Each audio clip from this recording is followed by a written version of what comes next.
द्या पटापट उत्तर.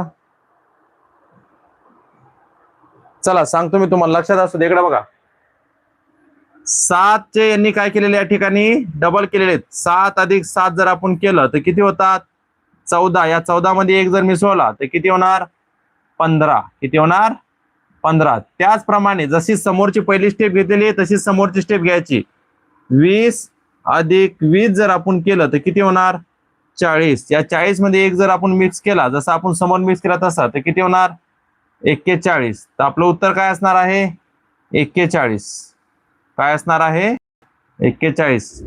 ऑप्शन ए 41 आपलं उत्तर असणार आहे. बघा, त्यांनी काय केलेलं आहे? 7 म्हणजे हे डबल केलेले. 7 अधिक 7 जर केलं, 7 आणि 7 14. 14 मध्ये 1 मिसळला तर किती येतात? 15. बराबर. तसंच 20 चे डबल केले, 20 आणि 20 40. 40 मध्ये 1 जर मिक्स केला तर किती होतात? 41.